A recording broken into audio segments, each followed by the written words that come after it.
Huwag mahiyang magtanong. Nung may right mid ba?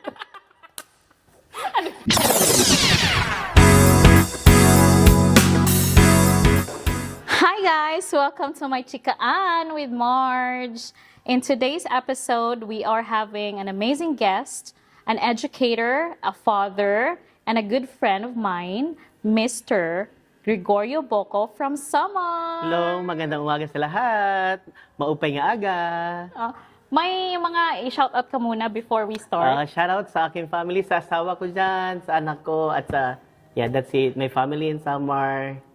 Paano ba And mag-Samar? Cavite. Paano ba mag-ano ng Samar? Maupay nga aga yung hatanan.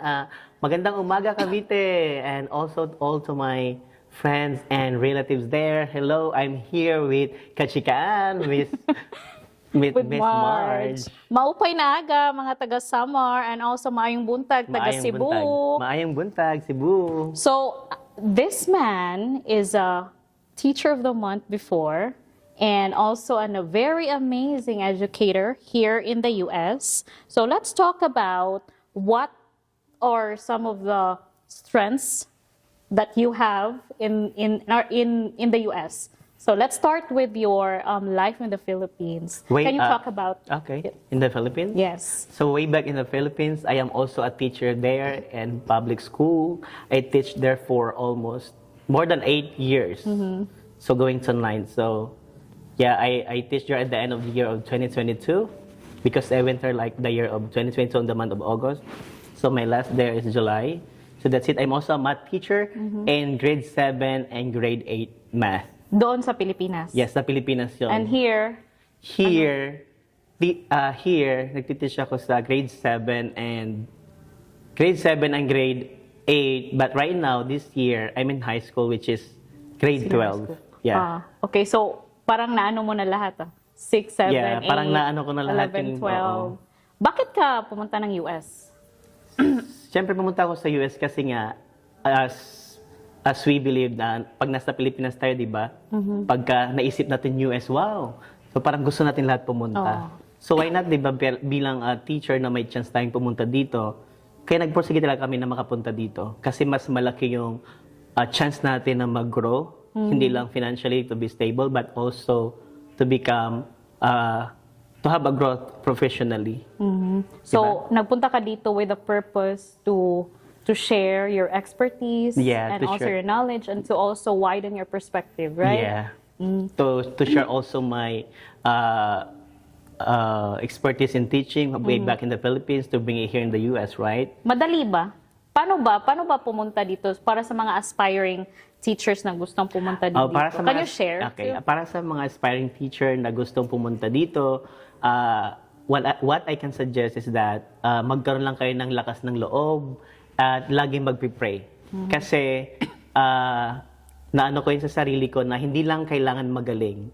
Kasi kung magaling ka lang tapos wala kang lakas ng loob, hindi ka magtatagal dito. Oo. Diba? Oo. Tsaka kailangan mo rin ng God, di ba? Yeah, Kasi lagi kang magpipray. Yeah. So every day nagpipray. So kung sa Pilipinas ay pag halimbawa, every Sunday lagi tayo nasa simbahan, di ba? Dito mangyayari lagi siyang everyday na talaga. So pagkagising, pagkatulog, laging sigad. Kaya nga maski ngayon na may car na ako, yung nasa gilid ng window ng car ko, pati nasa mirror ko, yung blind spot mirror ko, ang nakasulat doon ay eyes on Jesus. Kasi para ma-remind ako lagi na always for all eyes on Him, like believe on Him, para hindi tayo ma-retract or ma-redirect in any ways. Yeah. Anong pangalan ng car mo? Di ba may pangalan yung car mo? May pangalan yun. Gusto ko shoutout ko si car mo. Shoutout sa my car, GK! GK! Hi, GK! Nanonood ka na sa labas kasi pinangalan namin siya sa... Di ba si Gio, ang anak ko si Gio Khalil. So ang car ko, pinangalan ko sa SGK, short for Gio.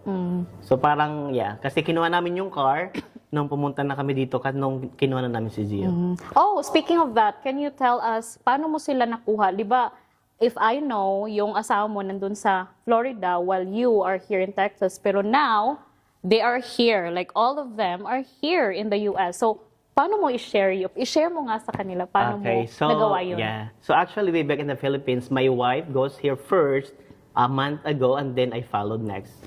Then, that's the time nagkaroon kami ng different state. Si Malco nasa Florida siya, tapos ako napunta sa Texas. Pero ang hirap pala talaga pag maghiwa-walay kayo. Kaya mayroon talagang point na, everyday na may kinikita tayo dito, over-earn like small amount of money or amount of money, na binavalue natin lagi. Kasi ang hirap mawalay sa family just like kami. Nandun yung asawa ko sa Florida, yung anak ko nasa Philippines, tapos ako nasa Texas. So nagbibideo ko lang kami within a year. So at least, yun, ang hirap pala ng ganun. Pero kinaya namin kasi nga, naniniwala kami na kailangan namin gawin to para din sa pamilya namin, sa future namin. Paano niyo yun like na naisip na, sige punta tayo ng US pero nag-Florida siya, bakit hindi kayo nag-Texas like buo kayo? Actually, initry namin yung interview namin sa pag-apply sa US. Pero ang hirap kasi, sa salang na interview namin, so iba-ibang nag-interview sa amin, Florida, Nevada, Texas. Siyempre kukunin namin kung sino yung unang mag-offer sa amin. So, Kasi yung ang daming asawa yung aspiring niya. Ang daming aspiring mag-teacher sa US, di ba? So, ang nangyari doon, so ang asawa ko unang nagkaroon ng job offer. Kaya nga nandinat na ng job offer yung asawa ko, so sabi ko, meron ako nito. Kasi malaking kumpiyansa ko na pag na-offeran yung asawa ko, meron din ako niyan. Kasi nga, alam ko rin yung sabi, ay meron yung asawa ko, so umaasa ko. Pero wala pa lang dapat dumating. talaga, no? Like, dapat mo i-manifest yun so that it will come to you positively. So if you have that positive thinking, like i-manifest mo yung mga gusto mong mangyari sa'yo, do it, like claim it, right? So tama yung sinasabi na attract positive. So kung positibo mo siyang tinatalo na mangyayari ito, mangyayari siya. Oo. And always have faith, of course. Yung parang pinagpipray mo siya. Hindi lang basta ina-attract mo nga siya para wala ka namang ginagawa, di ba? Di ba pumunta kayo ng Pilipinas para kunin niyo si Gio? Anong ginawa niyo? Like, is there like a difference with your lifestyle already? Di ba nagpunta kayo dito, tapos umuwi ka ng Pilipinas, syempre yung mga tao sasabihin na, ano na yan, kanang bigati na yan, kasi galing sa US. So, ano mga ginawa niyo doon? Or may mga aspeto bang ganun? Wala naman siya kasi umuwi kami within families lang, both sides, family niya, family sa side ko.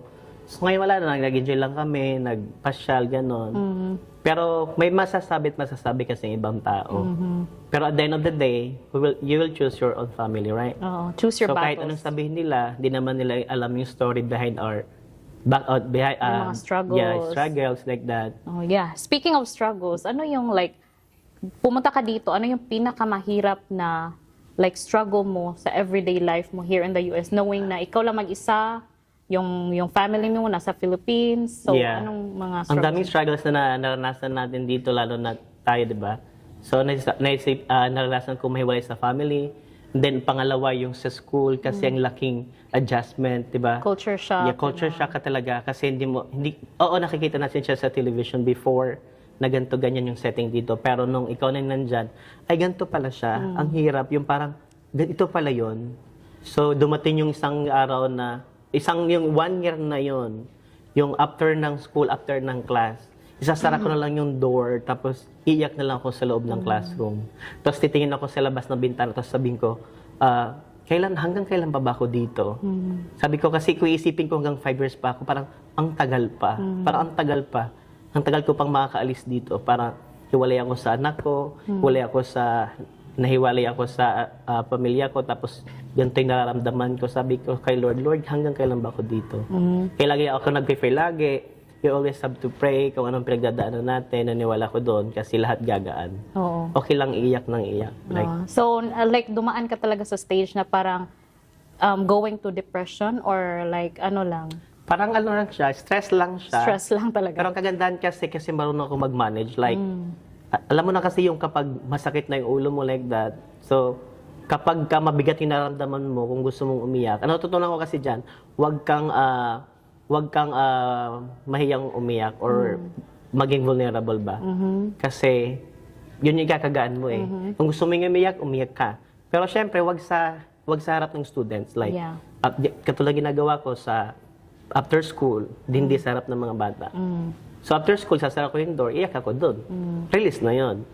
Tapos piniplay ko doon, yung mga worship song, Lord song na gano'n.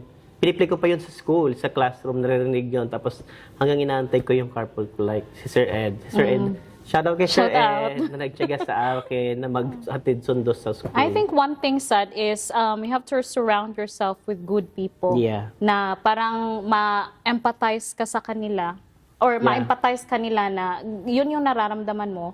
And then others can also like tell you what you're supposed to do or mga advices din. And of Yeah. course, you know, video calls with your family, right? Yeah, tama yan. So except sa video call sa family, so dapat pipiliin mo yung tao na makakasama mo. Oo. Kasi minsan yung mga taong kasama mo, pag wala ka na dyan, ikaw na pinag-uusapan. Which is okay lang naman, pero wag lang sana makarating sa'yo kasi nagiging negative impact sa'yo eh. And it's Kaya so hard to find a good friend here in a very far country. Yeah. So, like siya, naging friend ko siya, Yeah. na totoong kaibigan talaga. Pero may diba? ups and downs tayo, di ba? Ups and downs. Pero, Pero normal naman normal naman talaga. kasi yun, Kasi yung may it's ups not- and downs ng magkakaibigan. Pero darating yung point na friend pa rin kahit anong nangyari, no? Pero so ngayon, sa mga lesson learned natin, so pipili Choose your tayo. people. Lalo ngayon na hindi na, mga trentahin na gano'n. So dapat pipili na tayo ng Pili na. ano ba yung kailangan natin, ano ba yung goal natin sa buhay. Oo. So sana nandun tayo sa mga napapaligiran tayo ng tao na yung mindset parang mag-business na lang, yung mga ganon. Oh, speaking of that, like ano yung mga na-achieve mo na sa buhay simula nung nagpunta ka na dito sa US? Syempre, 'di ba, malaki na talaga yung mga difference ng buhay mo sa Pilipinas and buhay mo sa US. Like, Oo. can you share to us so that others can also be inspired? Actually, okay lang naman. Nakakain kami 3 times a day. Sa awa ng Diyos, kahit papano. 3 times a day, pero steak. Ano? No, 3 times a day, pero hindi. Normal pa rin. Normal. Pero sabi nga nila, lumaki naman kung lumaki man yung na-earn mo, lumaki rin yung ginagastos mo. Oo, So, totoo yan. nandun na lang tayo sa tamang pagbabudget. Which is, kung hindi kinakailangan, hindi gagastos. Pero ang goal, ang set namin, basta sa food, walang kumbaga walang tipid sa pagkain. But not too much. Kasi, alam naman natin kailangan lang natin.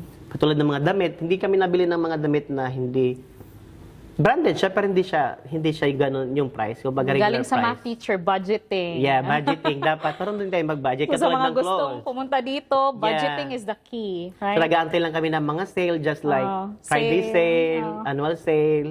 Kasi mabibili mo naman yung mga bagay na gusto mo kapag sale. Kung gusto mo. Pero may mga times na kung gusto mo, why not reward yourself, di ba? Yeah, Kaya nga tayo reward naghihirap yourself dito, too. di ba? Yeah. That's nice. Yeah. ah. Okay, so anong mapapayo mo sa mga tao or those teachers na gustong pumunta dito pero parang feeling nila na nawawalan sila ng hope? Yun yung first mo. Actually, yung mga napapanood nila sa social media, hindi lahat pinapakita yung behind story. So, hindi namin yung gusto ipakita kasi ayaw namin na mawalan kayo ng gana, di ba? Ang gusto lang namin i-share halos lahat positivity. So, just like me, nag-reels ako lagi sa aking wall or sa aking FB. Ang gusto ko lang ipakita lahat positivity, like, nabili ko yung ganito. Pero hindi ibig sabihin na, ay, nakabili siya ng ganyan. Yung parang nagmamalaki ba? Yung parang gusto ko lang iparating na mabibili natin yung bagay kapag in the right time, yeah. Kapag magsikap Be ka. humble. Yeah. At also, katulad ng pagpunta dito, yung pinapakita lang natin yung kaligayahan, yung masarap na. Pero behind that, there are stories. Yeah. Ang atin lang dapat, maging kampante tayo, tsaka maging ready. Kasi kailangan ng lakas ng loob. Oo, magaling na tayo. Kailangan natin ng lakas ng loob. Tapos maging matalino tayo sa mga bagay-bagay. Kasi ngayon, di ba marunong naman tayo magtanong, may internet naman, may cellphone naman. Kung kaya natin sa sarili natin, gawin na natin sa sarili natin, huwag na tayong umasa sa iba. Pero kung kailangan na magtanong. Magtanong. Di ba? Huwag mahiyang magtanong. Kung may right man ba? Kung may right line ba dito? May right line ba dito? Di ba? Kasi, Oo, di huwag ba? mahiyang magtanong. Kaya, Yun. yung mga, Pero dapat din, kung magtatanong ka, dapat sa right people. yeah, right? hindi naman lahat ng tinatanong mo, yung sagot ay accept mo lahat. Accept. So, nasa sa'yo, dapat ipaprocess mo rin siya. Kasi at the end of the day, ikaw lang din yung magdidesisyon. Di ba? And of course, di ba, pag mga advice, asawa mo talaga. Di ba? Yeah, tama. At ito pa, ang kakampi mo lang lagi sa lahat ng laban mo, yung asawa mo. Yes. So, saan kayo mapunta, dapat may tiwala ka sa asawa mo. Kaya dapat yung asawa mo, open at open ka sa kanya. Dapat yung foundation Yeah. is very strong. Kung ano, Para- suportahan kayong dalawa. Yes. Kasi kapag nagsusuportahan kayong dalawa, that's the time na mag-grow kayo paangat, hindi pababa. Wow. Kung sa tingin mo naman ikakabutin yung dalawa, okay, give it, di ba? Kaya naman, pero kung hindi, mag-usap kayo na maayos, di ba?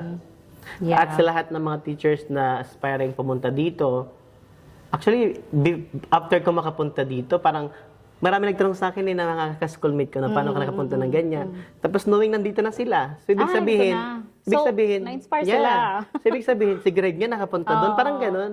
Si Greg Like, nga nakapunta nagano doon. ng lakas ng loob. Naunga siya Nagkaroon ng sila ano ng lakas ng loob. Si Greg nga nakapunta doon. Kaya ko rin. Oo. Kasi alam ko magagaling yung mga klase ko. Only that, kailangan talaga mag-take risk. Oo. Kasi kung hindi sila mag-take ng risk, walang mangyayari. At least kung nag-take risk man sila ngayon, pag tumanda man sila, hindi nila malalaman na, ay hindi nila masasabi na, sana ginawa ko to. Hindi nila pagsisihan ba? Oo, yes. Kung may masama man nangyari, at least ginawa nila. And of course, if it's At God's least they plan, try, it would yeah. happen. Yeah, tama. Right? At naniniwala din ako nga sinasabi na kapag plano ni Lord, ibibigay Ibibigay sa'yo. talaga. Walang Oo nga, no? makakaharang yan, no? Yes. Very powerful. Yeah. Lord is very powerful. Yeah. Kung lahat ibibigay sa'yo, kung para sa'yo, ibibigay sa'yo at walang makakaharang nung tandaan mo yan. Yes. Kahit ilang pa yung humarang, kahit ilang pagsubok bang dumating, kung para sa'yo, para sa'yo, para sa'yo. Ang laban na to. Gagi ka. Paano naman yung mga i-advise mo sa mga teachers na nandito na feeling nila nawawalan sila ng hope kasi nga 'di ba struggle din sa school or Yeah. maybe kanang yung mental health nila na ano na. So ano Yeah. yung masasabi mo sa kanila like suggestion? Ang akin lang masasabi, lalo na sa mga teachers na nandito, so gawin lang nila yung trabaho nila, tapos sabi nga, work smart, not harder. Diba? Kasi sa atin kasing sisipag natin sa totoo lang. Oo. Ang sipag natin, Ang kung sa sipag. sipag lang natin, ang Kaya sipag maraming natin. teachers na kakapunta dito kasi very workaholic tayo tapos hindi tayo nagrereklamo, right? Yeah. Pero dito, natutunan namin na dapat work smart. Kung ano yung trabaho mo, yun lang. Pero kailangan mo ng exam na work, ibigay mo. Kasi yun naman talaga dapat. Kaya nga na tayo nandito ipapakita natin kung ano meron tayo. Pero, not to the extent na mawawalan ka, yung parang madidrain ka. Tapos, pag weekend, mag-chillax. Enjoy. Oo. Tapos, Whether you humana- stay in your apartment, Apartment or or house, go yeah. around, right? Or Yeah. karaoke. Or go with your ganon. friends. Or magchismisan. Yeah, isa rin Good yan chismis. magchismisan. Pero dapat ang pagchismisan nyo, yung all about business, Business, life. Or ganon. kayo-kayo lang. Oo. Kasi Like ano, walang lumalabas na mga bad things. Kasi kung bad things din, magiging negative din yung life mo eh. May karma din yan eh. Yeah, naniniwala ko sa karma. Kasi dalawang karma, Ano? positive and negative. Oo, talaga. Eh? Ano ba? Gusto mong karma? Ano ibigay? Gusto ko Positive, good no? karma, syempre. Oo nga Ganun naman. talaga, di ba? Dapat sumama ka sa mga bawa, kasi di ba pagod na tayo sa school. Minom ka ng beer sa labas. Oo. O kaya, di ba? Huwag lang magpapasagasa. Ay, oo. Kasi Tsaka nga- kung nagda-drive ka, dapat di ka bawal. di ka mag-inom. Bawal mag-drive, pag Oo. nakainom. So maglakad ka. Pwede maglakad na lang kung malapit ka lang sa store. O kaya, bumili Or ka sa na lang. bahay ka na lang Oo, mag-ano. bumili ka na lang muna, tapos sa bahay ka na lang mag-ano. Para pag inom mo, borlog agad. Ganun. Oo. Pero umiinom ka ba? May inom occasional. Occasional. Occasional lang kasi nung college kasi. Kasi masama magala yan, to siya na tao. magala ako. Kahit, Kaya sa mga Facebook Reels, Inom tayo. sa Facebook Reels, ang dami niyang gala. At saka happy lang, like Yeah, energy, positive yeah. vibes. Siguro dahil doon, maraming nai-inspire sa kanya at nakapunta Yeah, na yung dito. parang, ay, ganun like, lang hindi, pala yun. Gusto ko yung gano'n na magsika ng tao na na-influence ka in a good way rather Yeah. than mainggit ka. Like, Yeah. i-bash mo sila. So, that's Yeah, a very tama. bad attitude, people. Kasi yung iba kasi kinitignan nila na parang, it's either two things lang yan eh.